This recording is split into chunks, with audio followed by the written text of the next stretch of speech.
दी debate में खुशामदीद। मैं सोच रही थी कि आम तौर पर जब हम आईने के बारे में सोचते हैं ना, तो ये शीशे का एक सादा सा टुकड़ा होता है, एक ठोस हकीकत। आप उसके सामने खड़े होते हैं और ये बस वो अक्स दिखा देता है जो उसके सामने है, एक बिल्कुल गैर जानिबदार चीज़। हाँ बिल्कुल, मतलब उसका अपना कोई एजेंडा तो नहीं होता, वो आपसे कुछ डिमांड नहीं करता। सही।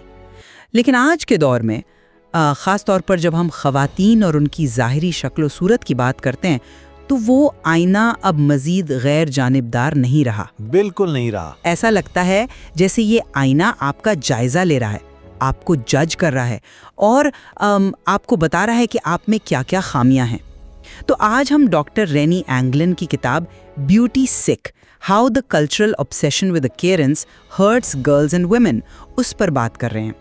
किताब एक बुनियादी दावा करती है कि ब्यूटी सिकनेस कोई जिस्मानी बीमारी नहीं है। हाँ, ये कोई मेडिकल डायग्नोसिस नहीं है। बिल्कुल, ये एक ऐसा माइंडसेट है, एक ऐसी जहनी कैफियत है जहाँ ख़वातीन की तवज्जो, उनका वक्त और उनकी तवानाइयाँ अपनी ज़ाहिरी शक्ल को मॉनिटर करने में इस हद तक फंस जाती हैं कि मतलब उनकी तालीम, कैरियर और हकीकी खुशी पीछे रह जाती है। और ये किताब इस पूरे कल्चर को कटहरे में खड़ा करती है जिसने औरत की वैल्यू को उसकी शक्ल सूरत तक महदूद कर दिया है। ये सिर्फ ये नहीं बताती कि ख़वातीन कैसा महसूस करती हैं, बल्कि ये भी बताती है कि इसका प्रैक्टिकल नुकसान, मतलब असल नुकसान क्या हो रहा है। और यहीं से हमारा आज का बुनियादी सवाल निकलता है। देखिए, हम दोनों इस बात पर तो मुत्तफिक हैं कि ब्यूटी सिकनेस एक बहुत संगीन बहरान है, लेकिन इसकी असल जड़ क्या है?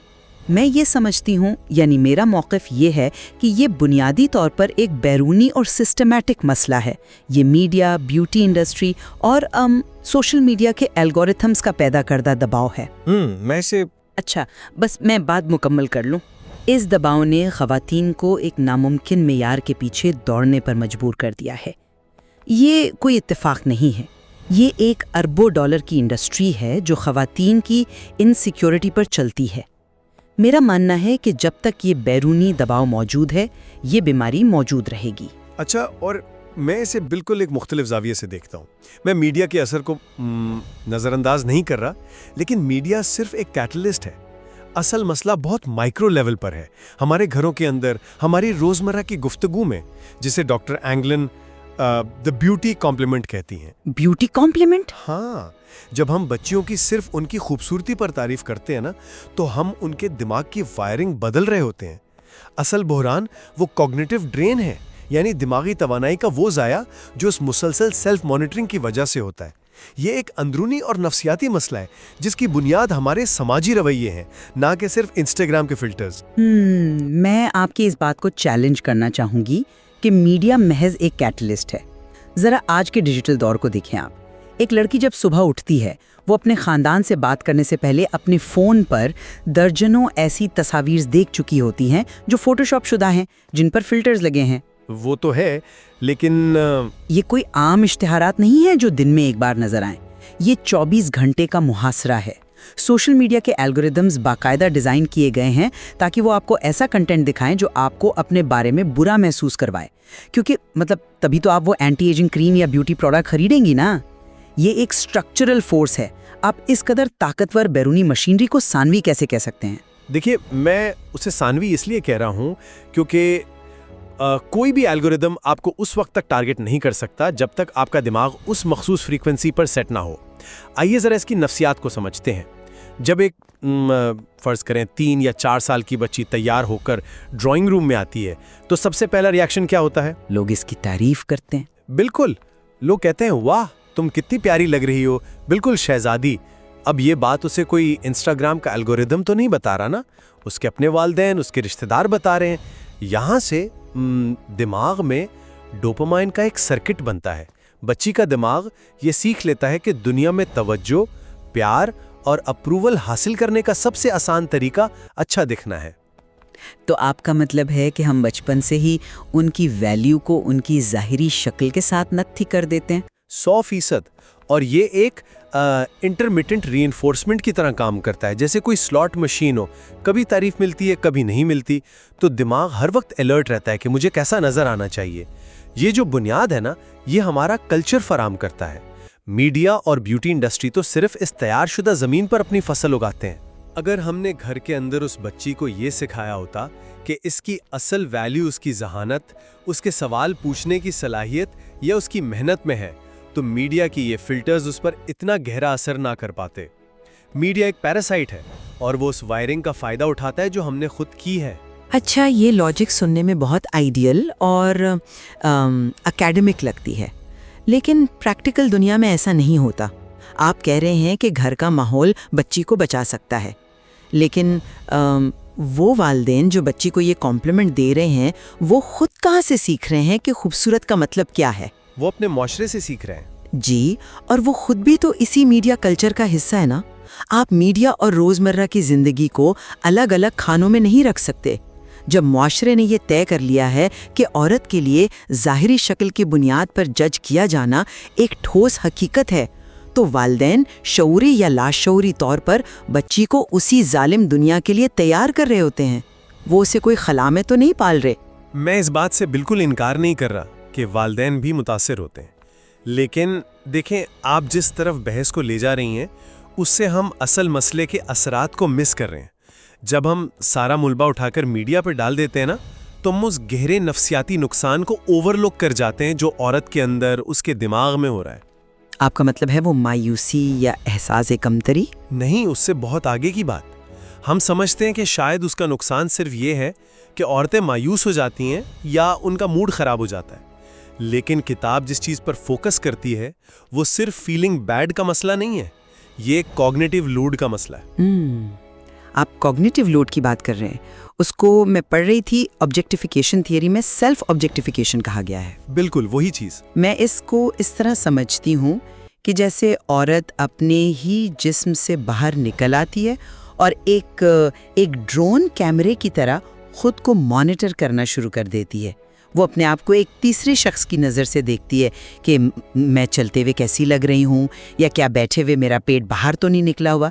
ये ड्रोन कैमरा हर वक्त उसके सर पे मंडलाता रहता है। अरे, ये ड्रोन कैमरे वाली मिसाल बिल्कुल परफेक्ट है, और यही वो मकाम है जहां असल नुकसान होता है। जरा तसव्वुर करें कि आप एक बहुत अहम मीटिंग में बैठी हैं या आप कोई मैथ का मुश्किल सवाल हल कर रही हैं। आपके दिमाग को 100% फोकस चाहिए, राइट। लेकिन क्योंकि वो ड्रोन कैमरा ऑन है, तो आपके दिमाग की 30% एनर्जी सिर्फ इस बात पर लग रही है कि आपका पोस्चर कैसा है, या आपके बाल ठीक हैं या नहीं, या आपकी शर्ट में कोई सिल्ट तो नहीं पड़ रही। हाँ, ये बिल्कुल वैसा ही है जैसे कंप्यूटर में ब्राउज़र के 20 टैब्स ओपन हो और बैकग्राउंड में कुछ ऐप्स मुसलसल बैटरी खा रही हों। जाहिरी बात है, सिस्टम तो स्लो होगा ना। बिल्कुल। इसे रैम यानी रैंडम एक्सेस मेमोरी का ज़िया कहते हैं। हमारा दिमाग एक वक्त में महदूद मालूमात ही प्रोसेस कर सकता है। जब वो बैकग्राउंड ऐप मुसलसल चल रही है, तो वो एनर्जी, वो रैम जो इस औरत को एक शानदार साइंटिस्ट, एक बेहतरीन लीडर या महज एक खुशबाश इंसान बना सकती थी, वो अपनी ही शक्ल को मॉनिटर करने पर ज़ाया हो रही है। ये बहुत खौफनाक है। और सबसे हैरानकुन बात सुने जो डॉक्टर एंगलिन की रिसर्च बताती है, वो ये है कि ये नुकसान सिर्फ उन खवातीन का नहीं हो रहा जो इन नामुमकिन मेयारात पर पूरा नहीं उतरती, बल्कि जो खवातीन बज़ाहिर इन ब्यूटी स्टैंडर्ड्स पर पूरी उतरती है ना, उनका कॉग्निटिव ड्रेन और भी ज़्यादा होता है। वाओ, शायद इसलिए क्योंकि उन्हें उस स्टेटस को बरकरार रखने के लिए और भी ज़्यादा अलर्ट रहना पड़ता है। उनका ड्रोन कैमरा मतलब हाई डेफिनेशन में काम कर रहा होता है। 100%।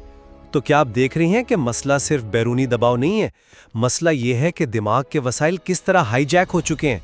इसलिए मैं इसे एक अंदरूनी मसला कहता हूँ। मैं आपकी ये रैम और ड्रोन कैमरे वाली पूरी लॉजिक से मुत्तफिक हूँ। ये वाकई एक खौफनाक सूरत हाल है, लेकिन मैं फिर से आपको वहीं लाकर खड़ा करूँगी। वो ड्रोन कैमरा किसने फिट किया? वो बैकग्राउंड एप्स किसने इंस्टॉल की? ये इंस्टॉलेशन सोसाइटी और मीडिया की तरफ से हुई है ना। अगर हम मानते हैं कि मसला बैरूनी दबाव की वजह से पैदा होने वाला सेल्फ ऑब्जेक्टिफिकेशन है, तो इसका हल भी बैरूनी ही होना चाहिए। मतलब अगर आप एक जहरीले माहौल में सांस ले रहे हैं, तो आप अपने फेफड़ों को ये नहीं कह सकते कि वो जहर को प्रोसेस करना सीख ले। आपको उस माहौल से निकलना होगा।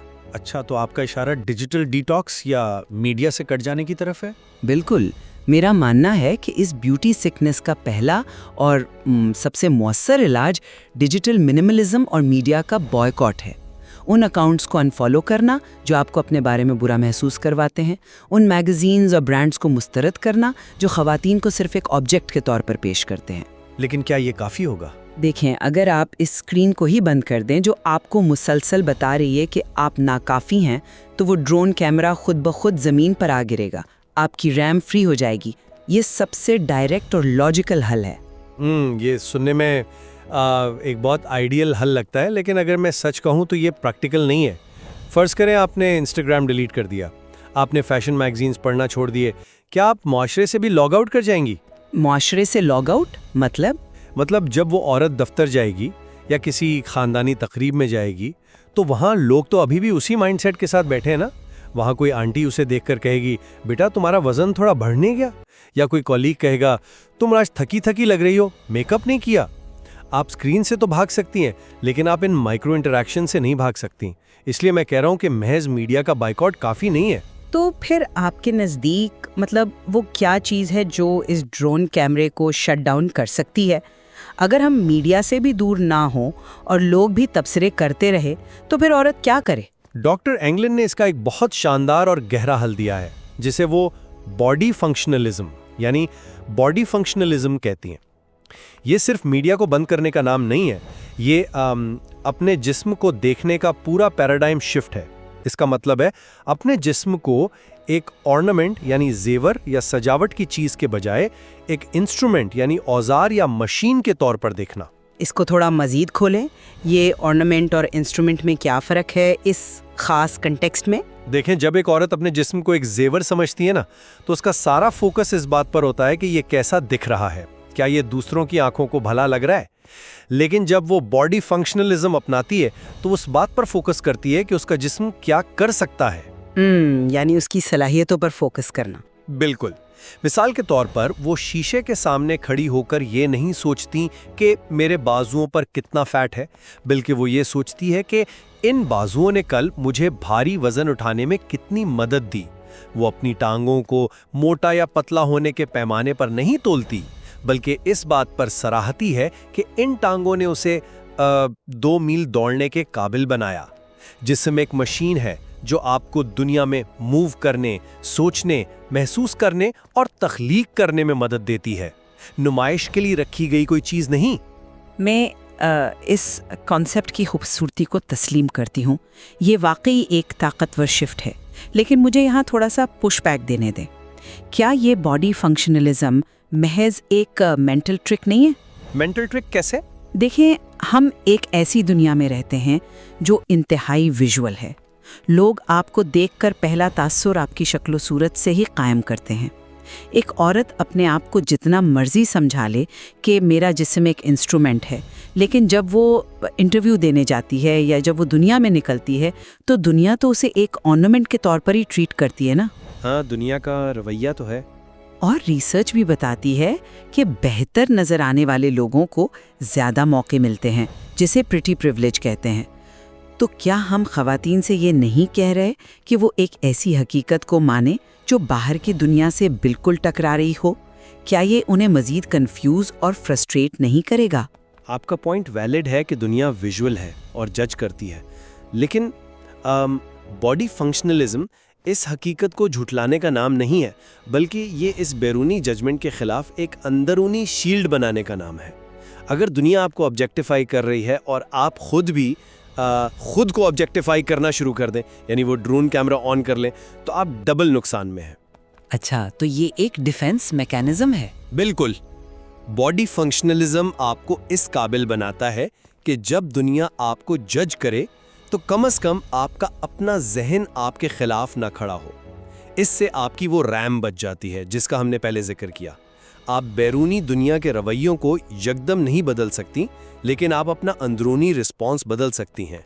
और जब लाखों ख़वातीन ये रिस्पॉन्स बदलेंगी ना, तो सोसाइटी का कल्चर खुद ब खुद शिफ्ट होगा। लेकिन ये शिफ्ट सिर्फ अंदरूनी सोच से नहीं आ सकता। हमें कुछ अमली इक़दाम भी तो करने होंगे, ख़ास तौर पर अगली नस्ल के लिए। अगर एक औरत खुद बॉडी फंक्शनलिज्म की प्रैक्टिस कर रही है, लेकिन इर्द गिर्द लोग अभी वही पुरानी जुबान इस्तेमाल कर रहे हैं तो ये जंग बहुत मुश्किल हो जाएगी। बिल्कुल सही कहा आपने, और इसीलिए बॉडी फंक्शनलिज्म का दूसरा हिस्सा हमारी रोजमर्रा की गुफ्तगू से जुड़ा हुआ है।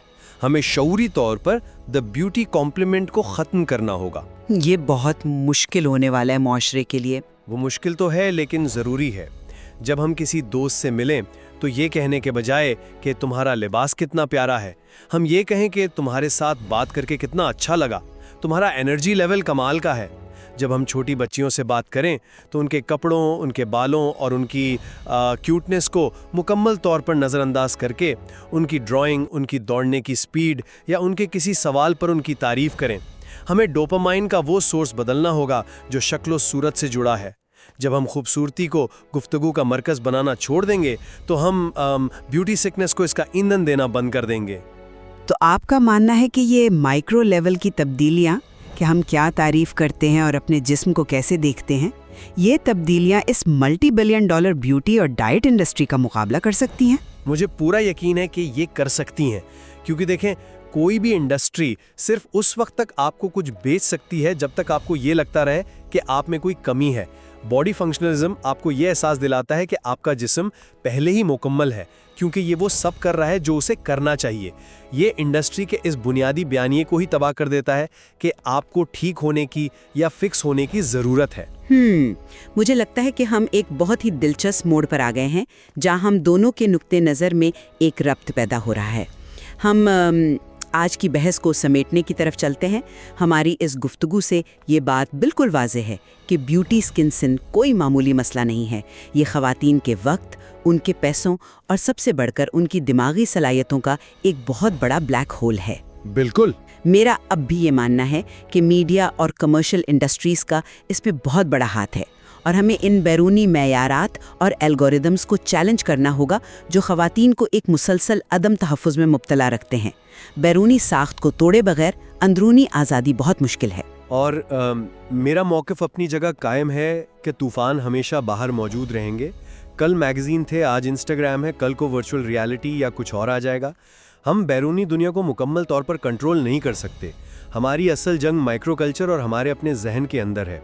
अगर हमने अपने जिस्म को इंस्ट्रूमेंट समझना शुरू कर दिया और अपनी गुफ्तगू से शक्ल सूरत के हवाले निकाल दिए, तो हम वो कीमती कॉग्निटिव रैम बचा लेंगे जो इस वक्त ज़ाया हो रही है। लेकिन एक बात जिस पर हमारे दरमियान मुकम्मल इत्तेफाक है और जो वाकई इस किताब की रूह है, वो इस नुकसान का एहसास है जो हम बहैसियत मुआशरा उठा रहे हैं। वो तवानाइयाँ, वो वक्त और वो जहानत जो इस वक्त आईने के सामने खड़े होकर अपने आप को जज करने में ज़ाया हो रही है, अगर वो आज़ाद हो जाए तो ज़रा सोचें कि ख़वातीन क्या कुछ हासिल नहीं कर सकती। बिल्कुल। अगर वो सारी energy science, art, leadership, policy making और दुनिया के असल मसाइल हल करने में लग जाए तो हम एक बिल्कुल ही मुख्तलिफ और शानदार दुनिया देखेंगे। ब्यूटी सिकनेस सिर्फ ख़वातीन का ज़ाती नुकसान नहीं है, ये पूरी इंसानियत का नुकसान है जो उनकी भरपूर सलाहियतों से महरूम हो रही है। और यही बात हमें उस आईने की तरफ वापस लाती है जिसका जिक्र हमने शुरू में किया था। डॉक्टर रेनी एंगलिन ने अपनी किताब का इख्तिताम एक नहायत ही फ़िक्रअंगीज़ जुमले पर किया है जो हम सब के लिए एक चैलेंज है।